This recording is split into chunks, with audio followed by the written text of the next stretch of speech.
A five bass limit. I hope I've got your attention because tonight joining me on the show is Terry the Blade Bolton.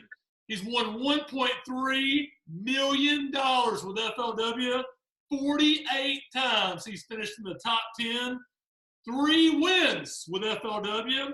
25 years he's fished the Tackle Warehouse Pro Circuit. I'm not sure there's another pro that has fished the entire thing, but Terry Bolton has been with us since the beginning on the Tackle Warehouse Pro Circuit. He's finished third at the Forest Wood Cup in his career, the FLW Cup. 3 times he's finished in the top 10 at the FLW Cup. A great resume, which includes a Toyota Series win, a Phoenix Bass Fishing League win, and a Tackle Warehouse Pro Circuit win. He's a 2-time All-American qualifier. Joining me, Terry Bolton. What's up, Terry? How are you, Chris? Good to see you. Good to see you, man. One of the best resumes in the game today. And I'm glad to have you on the show. Thanks for joining me, man. This is Catching Up with Chris Jones, episode 6. Well, thank you for having me on. It's a pleasure anytime to be associated with you, Chris Jones. As we all know, you're a scholar and a gentleman. Well, I appreciate that. Hey, you're one of the classiest pros in the game today, man. One of the most liked pros out there. So that's a compliment coming from you, man. What are you doing, man? COVID-19's got us shut down right now. The coronavirus is real, man, and we're all quarantined in. What has Terry Bolton been up to? Well, I've done a lot of yard work. I've done a little bit more fishing on Kentucky Lake than I've got to do in the last several years, and I've been spending a lot more time fishing for not necessarily just bass fishing, but bluegill fishing, and Lord, my wife's even got me going catfishing, just whatever. We've done a lot of different types of fishing. So I've been having a good time, having a lot of fun. That's good stuff right there, man. Now, listen, you've got another job too, man. It's in the safety field, right? That's part of your Murray State University degree. That's right. Right. I also have a job where I work with HealthWorks Safety out of Paducah, Kentucky, and I do safety consulting. And so I also work as a safety consultant and work on a couple big construction projects, a few days a week. And, that's been kind of tough. We're kind of shut down at a lot of jobs right now. A lot of people laid off, sitting at home, but things are starting to pick back up slowly. But we've stayed pretty busy during this whole pandemic thing. It's pretty crazy, man. And you know what? It's one of those things, of course, we've never seen anything like it. This is something that's it's historic within itself. But we're 3 events into the Tackle Warehouse Pro Circuit. You're sitting at 46 inside the top 50 cut. I believe you've amassed almost $20,000 in 3 events. And we're going to talk a lot about the road to the FLW title. I know that's something that ultimately is the goal at the end of the year, and that's going to be a lot of fun in New York at the St. Lawrence River. But first, man, let's just talk about something I did not know. I thought I knew everything about Terry Bolton. I mean, you and I, we've been together since 2002 is when I started with FLW. And I didn't realize you were a 2-time All-American qualifier. I just found that out a couple days ago. That's right. That's right. I am. I'm a 2-time All-American qualifier. I think, the first time was 94? I believe it was 94 and 98. And, that's 2 of my favorite accomplishments in bass fishing is qualifying, through the regional and qualifying for those 2 All-Americans. One was at Huntington, West Virginia, and one was at La Crosse, Wisconsin. So, yeah, that's 2 of my favorite accomplishments, even though, it's very special. I always want to make the Forest Wood Cup, but to make the All-American, that's really something I always hold true and dear to my heart. Absolutely, man. That's a special deal. So you have fished at all of FLW's major championships. And I'm talking about Phoenix Bass Fishing League All-American, Toyota Series Championship multiple times, and I believe it's you're a 14-time FLW Cup qualifier, man. That's incredible. Now it's the FLW title. We're on the road to that. You're off to a great start this year, man. Lots of success. To win at all of our levels, man, that's impressive. You got a great resume, Terry. Yeah. It's kind of funny. I sit back now as I've gotten older after 25 years, and I think back to when I was 18 years old, a senior in high school at Paducah Tillman High School, thinking, man, hope I get to fish for a living one day. And now I've done it for 25 years, and I've accomplished a lot of the things that I've set out to do. And that's, it's pretty special, something to, it hadn't always been pretty. I've made a lot of sacrifices, and there's been a lot of struggles, and there's been a lot of ups and downs, but still, it's something I always said. I didn't want to get to be 40, 50 years old and wonder if I could have done it. Now that I've turned 50 this year, I'm getting old now. So that's what, I'm old. I'm 50 now. So, I can, I honestly say that, I've accomplished a lot of those things that I set out to do when I was 18 years old. Absolutely, man. A true legend in our sport. And $1.3 million, man. That's a lot of money you've amassed through the years. And I believe, are you the only pro? We mentioned this the other day when you and I were talking. Are you the only pro that has fished the Tackle Works Pro Circuit that's still left? 25 years, man. You haven't missed one. You haven't missed one event, I believe. Either one, maybe.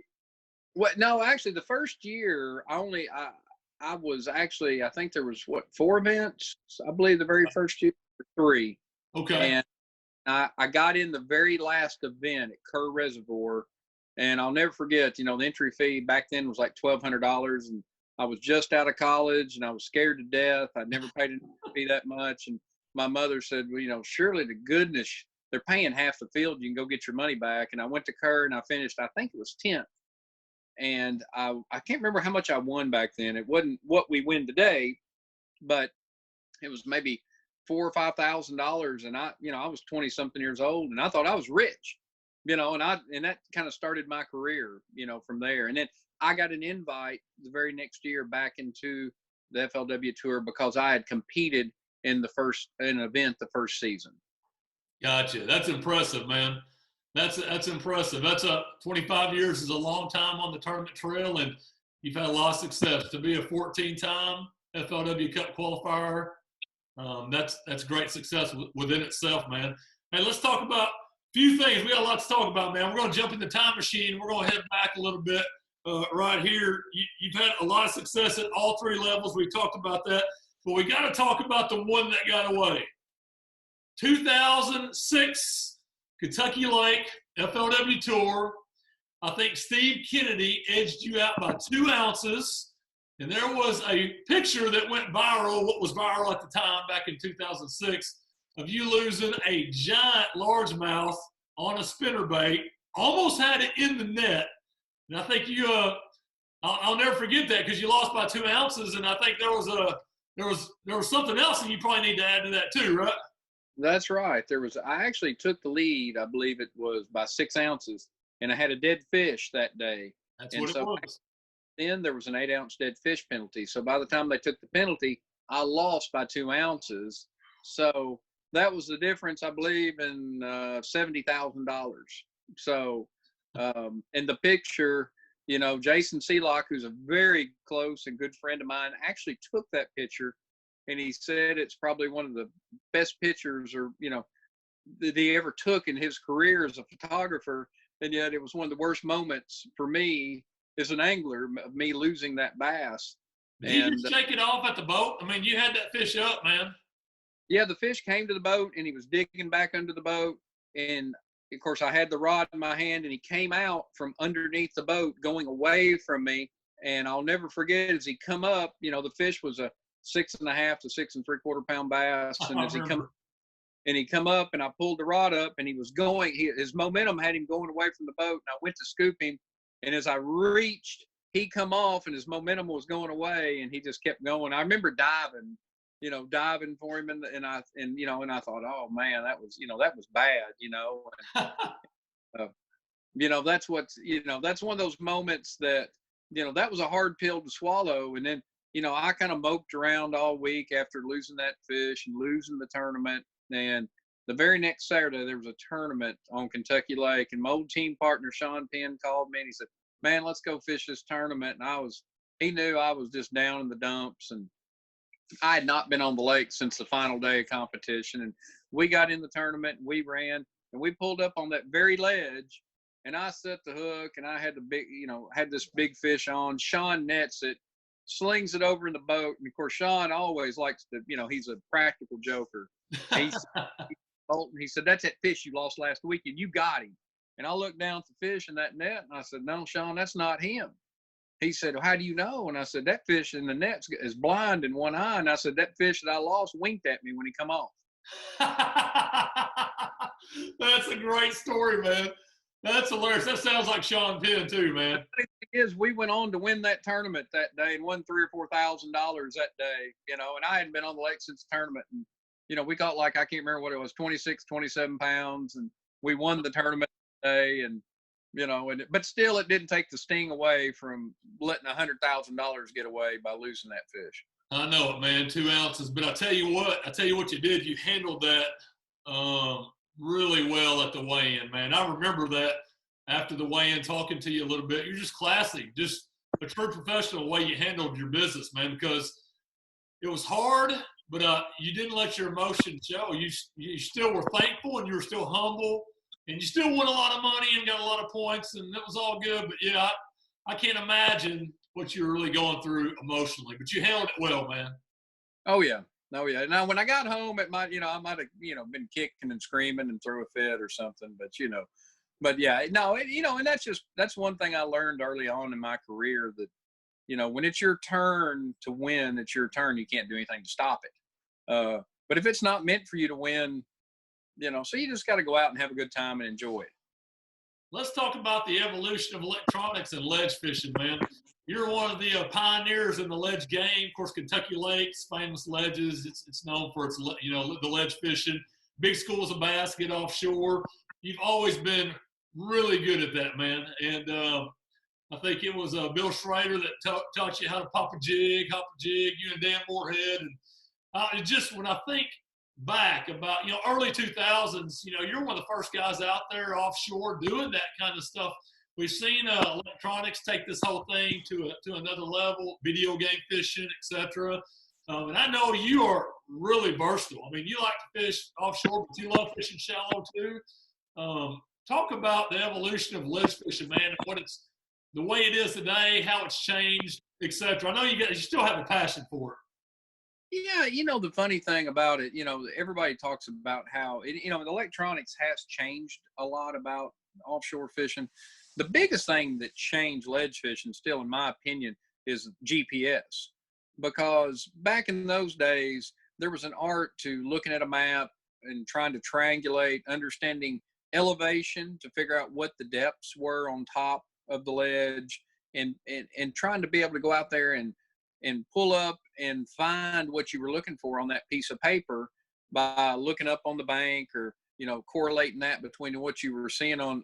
Back when I started, I don't think all I had was flashers for years. I don't think I had a 2D unit until, Lord, sometime in the 2000s. I used flashers even after the 2D units were more popular, and because that's what I learned to fish on. I could read them. And now you say flasher and kids don't even know what it is, so that's the biggest thing. Now that our electronics has gotten evolved so much with the 360 imaging and side imaging and all these down imaging, all these things, I think what that does now is that just makes people, once they do find a place and they see them, they're a little more, they stick with them a little more than they did back in the day. Now, if they see them on the depth finder and they know their bass, they'll stay there a lot longer. And, it's funny. I really wish I could go back to the late 90s on Kentucky Lake and look at how big some of those schools of bass had to have been that I found back in those days, because it would probably be mind-boggling how many bass were actually there. Because, I mean, there'd be a place, you'd find a place in June and you'd start catching them in June, and you'd catch them all the way till September, and that the difference is back then, a lot of times you could find and fish it on a Saturday and come back to it the next Saturday. Well, between the two Saturdays, it may not have even gotten fished one time. Boy, that's changed. That's right. Now you look at these places that are fished, every 10, 15 minutes, every time somebody leaves. So, the fish have gotten a little harder to catch, and, there's a lot more techniques used now I mean, used to we took a big spinnerbait, a jig, and a big worm, and we pretty well hit them over the head with a hammer back, in those days. Now there's a lot more finesse fishing and, swim baits and things that have progressed. And there's still going to be more to come. Yeah, absolutely. Yeah, the evolution of bait, tackle, rods and reels, the line. It's incredible what technology has taken this game to. Hey, let's That's talk right. about last year, man. You get your first Tackle Warehouse Pro Circuit win down at Sam Rayburn. I believe you had 33 pounds something on day 2. In 4 days, you amassed over 90 pounds of bass, and you got the W, man. That's good stuff. A 6-figure payday for Terry Bolton. That's funny. I laid in bed that back in December before we fished in January. I woke up one morning and I thought, man, I wonder if I let, I got to think about all the ones I let get away from me, Kentucky Lake. And I thought, man, I let these tournaments get away. I said, I wonder if, I'll ever have a chance, and lo and behold, the first tournament out of the gate, I found a couple real special places, and they were offshore places too, right? You were cranking offshore. Yeah, I caught, 90% of the fish I caught in a DT 10, 16, or a 14, and then I did add in a few on a 3/4 ounce accent spinnerbait. So, that was right in my wheelhouse, what I like to do, and fortunate for me, I knew going into that event from my experience early on in my career at Rayburn when it was high, what I wanted to look for and what I wanted to throw. And I knew if I could find that, those would be the winning fish. And luckily I did. And I found one real special spot that, Rayburn's a great lake, got a lot of great places in it, but I was there for the right little window. Absolutely. One of just a few pros that has won at every level, multiple wins at the Phoenix Bass Fishing League. At that level, you've got a Toyota Series win. I crowned you champion at Kentucky Lake. I think you had one that was pushing 9 pounds on that championship Sunday, man, when you won that event. And that was a stacked top 10. And then you get your first Tackle Warehouse Pro Circuit W last year. That win is a special thing, ever elusive and hard to get sometimes. And that's what I told my mom. She was so proud of me, and and she told me my dad passed away a few years ago, and I wished he could have seen that, and I'm sure he did. But I told my mom, I said, well, Mom, now I can walk away with my head held high. I've kind of, that's one thing I always wanted was that win, and I'd let several slip away, and finally I didn't. So now it's just about having fun and having a good time and enjoying, what time I have in professional bass fishing, whether it's a year, 2 years, 10 years, whatever that might be. Sure. Absolutely. You've had a lot of success at the FLW Cup, the Forrest Wood Cup. I think you got 3 top 10s. You finished 3rd in 2008. I believe that was on Lake Murray, and lots of success. But I can tell you, I want to take you back in the time machine, 2003. At that time, we called the FLW Cup the Jacobs Cup. We're in Richmond, Virginia, James River. And at that point, I think we had a bracket-style championship. And so we did it by seeding. And lo and behold, your first round matchup was KVD,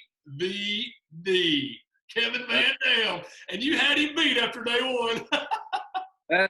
I don't know why I couldn't have been paired with somebody that could fish, but I had him down the first day, and I think all I did was poke the bear because, he caught like the big finger of the tournament the second day and beat me. And then I don't think he caught anything the rest of the event. So, he showed out on the second day, that's for sure. And came back and beat me to advance on in that tournament. Absolutely. I will never forget that. I'll never forget that because, I think you had 8 or 9 pounds on the first day, and he had maybe 1 or 2, and then he just, he blows it open on the second day. You stubbed your toe just a little bit. He edged you out, and I think that big bag actually carried him through another bracket or 2 and made it to the championship. But I'll never forget that, you and KVD squaring off. But you know what? Head-to-head competition, the bracket stuff's been pretty good to you. Let's fast forward 2008. FLW Series, BP Eastern Division versus National Guard Western Division. We had the East-West Fish Off where you went head-to-head with a Western Division pro, And the winner, after 3 days, qualified for the FLW Cup. And I believe that was in 2009. That was in Pittsburgh, Pennsylvania, at Three Rivers there, Ohio River. And so we go down to Falcon Lake. Not only do you beat the guy from the West, you catch 109 pounds in 3 days. And you barely lost the overall tournament to Greg Hackney, who had 111 pounds. He only beat you by 2 pounds. That's right. That's right. I caught like 3 9-pounders. I didn't catch any big ones in the tournament. I think Greg had one almost 11, another one about 10, and that was the difference in the tournament. So that was an amazing event because I caught all those bass off one ledge in about 3 hours of bass fishing. And I told everybody, if I live, I'll never find another ledge as good as that one if I live to be 100 years old. That was amazing.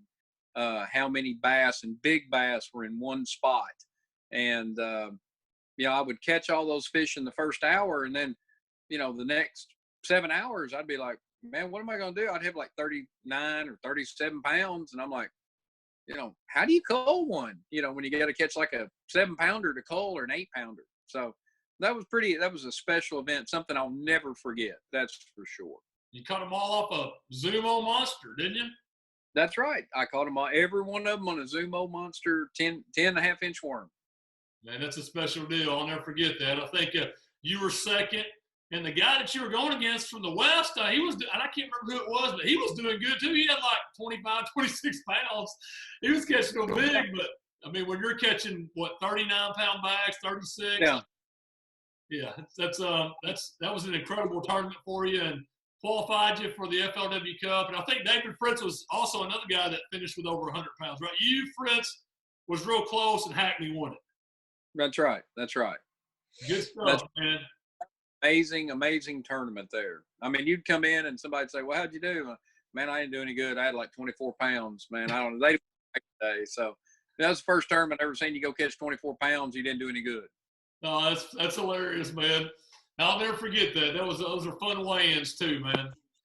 All right, so hey, the Blade. Where'd you get that name? I know you love a spinnerbait.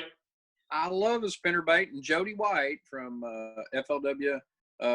He actually gave me the name Blade and started that after, I think it was sometime after the Lake Cumberland event when I caught him on a spinnerbait, and the name's just kind of stuck around. And anybody knows me and has known me through my career has known I've done a lot of damage throughout the years on a spinnerbait of various sizes. And I love to throw a spinnerbait. It catches a winning grade of fish, a big, it catches the right kind of fish. And, and it's kind of a bait that in the last few years, it's kind of been forgotten. But, it's kind of the last few years, spinnerbaits kind of come back on the scene, and, I mean, you ask these college kids now, they look at you funny because they don't know what a spinnerbait is. They throw swim baits. So, that's one thing. A spinnerbait is something my dad started me out with when I was a kid, and I just love the way it feels, and I love the feel of a bite on a spinnerbait. There's nothing like it. And you throw it deep. You throw it on the ledges, man. That's right. I fish a spinnerbait a little different. I fish a spinnerbait a lot like a crankbait, and I fish it in deeper water and fish it out of sight most all the time. Yeah, it's good stuff right there, man. All right, so we're 3 events into this 2020 Tackle Warehouse Pro Circuit season. You're sitting in 46. We're taking the top 50 to the title, and that's going to be a Major League Fishing BPT formatted tournament where it's catch, weigh, release. You want to be there, man. That's our new championship, $200,000 for the first place guy, and catch, weigh, release, man. It'll be awesome. That's right. I hope to be there. I had a pretty good start. I had a rough tournament at Lake Martin, was in the right area. It just didn't work out for me. Caught a ton of bass. And I kind of stumped my toe there a little bit, fell back a little bit. But, we've got 3 more events, and I like where they're going. We're going to June, going to Lake Chickamauga, which the last time we were there in June, I think I finished 6th. And, we got an event at La Crosse in July, and I've had some good events there. And then, ending at Detroit, we're going to some places where you're going to catch a lot of fish and some big fish. So that's really exciting for me. Absolutely. Let's talk about your biggest sponsor, your good luck charm. You've always been very consistent, great angler. What you've done with FLW is amazing. but you've been re-energized through your marriage, which is coming up on 2 years, by the way. I'm just reminding you of that. I think this winter, this fall, 2 years. Talk to me about Daisy, man. She has she's brought some life out of Terry Bolton. She, it's, and it's, I tell everybody, last year I was going to retire. I'd had a really rough 2018, probably one of the worst years I'd had in my career, and I'd stopped having fun. And I got done, and I thought I was going to hang it up. And she said, no, you're not going to go out like that. You're going to go out there, you're going to go fishing again, and you're going to enjoy yourself. And she kind of taught me into coming back. And of course, lo and behold, I win the first tournament right out of the gate. That kind of, that always helps. That makes life a lot easier. But I really got back to having fun and enjoying tournament bass fishing, which is why I started this. But along 25 years, I don't care what you do, you can lose that.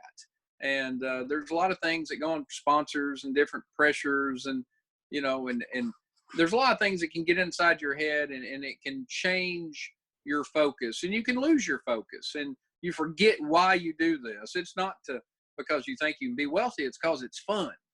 And when you lose the fun, that's when it becomes tough to fish. And she's really kind of helped me, kind of give me a kick in the pants when I need it. So that I do thank her for very much. Absolutely. She's brought out, you've always been pretty, by nature, your personality is pretty conservative, pretty reserved. But there's two things I think about when I think of Terry Bolton. I always think about your walk-up music. Yeah. Because you're an 80s child, baby. It's always, I don't know, Van Halen or Motley Crue or Def Leppard or Aerosmith. That's right. That's right, man. That's the only music there is to listen to, if you want to get going in the morning. I love it. That's one thing I think about. The other thing I think about is, you know what? I received a video last Christmas, and I saw a side of you I've never seen before. I think it's every Christmas Eve, every year, TBS and TNT, I think they show the reruns of A Christmas Story with Ralphie. And right there towards the end, I think his mom makes him dress up in the pink bunny suit, come downstairs and open up the gifts. And, of course, Dad wants him to take it off because he's a man. Men don't wear pink bunny suits. But I think maybe you or Daisy sent me a video Christmas, and you had on your pink bunny suit, Bolton. I never thought I'd see that side of you, dude. That's right. Anybody who knows me knows I like to have a good time. But my wife was strolling through Walmart around Christmas and saw this pink bunny suit. And unbeknownst to me, purchased it, brought it home, showed it to me, and explained to me on Christmas Eve that I had to wear the pink bunny suit. And being a good sport that I was, I agreed. And I wore it on Christmas Eve. It's very comfortable. It is very soft. It's very warm. And I did my part. I wore it on Christmas Eve like was requested, like a good husband. And then we get up the next morning for Christmas morning, and little did I know, she said, well, we're not opening gifts till you put the pink bunny suit back on, which was not part of the deal. But somehow I went along with it. And I think that might have been the video that you got. Yeah, she was trying to get me to go fishing down here on the dock with it, but I drew the line there. I said, no, there's no way I'm standing down here on the dock on Kentucky Lake. Money asked. That's great, man. Dude, I cannot tell you how hard me and Jamie laughed, and the girls laughed at that. We laughed. We got a good laugh out of it. I promise you, man. I thought I was going to bust a gut. You're having a bad day. If you look at that video, it'll make you laugh. I don't care what's happened. Just I guarantee you, man. I've never seen that side of Terry Bolton, so I loved it, man. All right. Well, hey, we got, I think we have 3 events left now before we close out the season, man. We got the Super Tournaments that was just announced.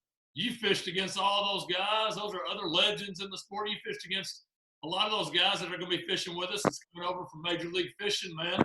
It'll be kind of a reunion for you a little bit.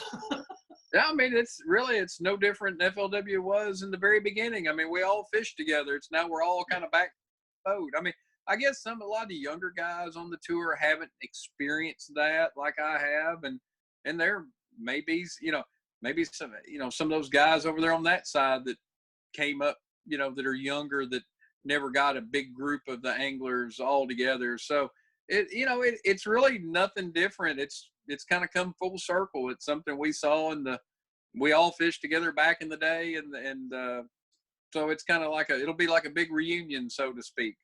Absolutely. Looking forward to the super tournaments, man. I know you'll do well. It doesn't affect the Tackle Warehouse Pro Circuit Angler of the Year points race at all. And again, man, we're heading towards the FLW title. You qualify for that, man. You've been to our championship again 14 times, the FLW Cup. So you are the model of consistency. What makes Terry Bolton so consistent, man? I mean, you are really consistent on the tournament trail. I don't know. I mean, I've always worked really hard and tried to become a better angler. I don't know what's made me always consistent. I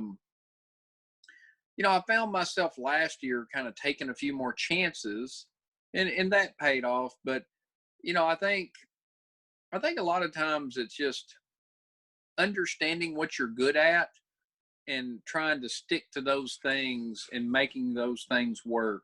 I know I had times in my career where I tried to throw in a lot of different stuff that I really wasn't very good at, and usually the result doesn't end well.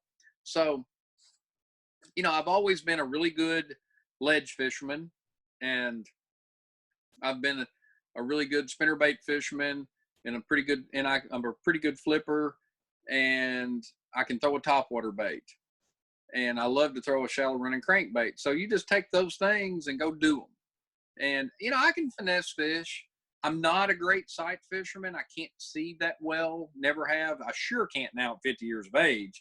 But that's something I shy away from. So you kind of got to know what you're good at and what you're not good at. Love that about you, man. A couple more things before we close this show out. Fishing hero. Fishing hero, that's tough. There's a lot of them. Probably one of them that there's a couple that come to mind. Rick Clunn, he's one I saw speak at Murray State back right after I graduated high school in 88, 89.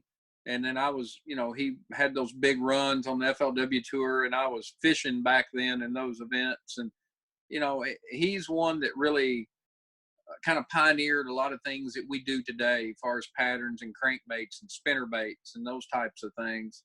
Larry Nixon is another one.